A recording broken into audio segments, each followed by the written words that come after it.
वफ़ाक़ी सरकार पारां पेट्रोल शयुनि जी अघनि में मुसलसल वाध खां पोइ आम वाइपे जी शयुनि जी अघनि में बि रिकॉर्ड वाध थियण सबबि ठिकराटो वासी पिणु सख़्तु परेशानियुनि खे मुंहुं ॾियण लॻा आहिनि। रोज़मर्रा घरेलू शयुनि ऐं अघनि खे पर लॻण बैदि हितां जो मज़दूर तबिको सख़्तु तकलीफ़ हेठि अची वियो आहे।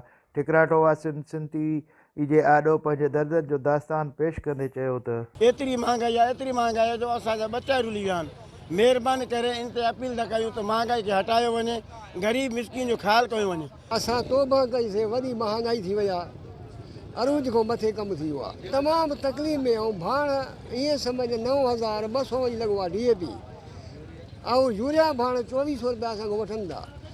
असां में ख़ुदा ॾिसे थो का शइ न बची आहे, पिनण जहिड़ा थी विया आहियूं। रिक्शो हलायूं था पिया ऐं पूरी कोन थी पए, ग़रीब आहियूं। असां चवंदा त इमरान ख़ान साहिब खे कोई सोचणु खपे, पुराणो पाकिस्तान ई भलो हुयो।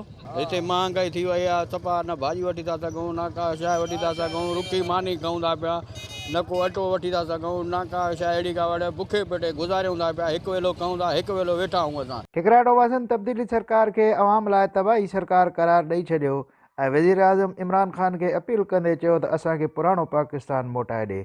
ऐं सिंध सरकार खे पिणु अपील कंदे चयो त मुनाफ़ेखोर वापारियुनि ते पिणु कंट्रोल करे रोज़मर्रा इस्तेमालु थींदड़ शयुनि जे अघनि ते कंट्रोल कयो वञे त हितां जा मिसकीन हाल माण्हू पंहिंजे ॿचनि जो पेट पाले सघनि। कैमरा टीम सां गॾु मजीद महर, सिंध TV न्यूज़, ठिकराटो।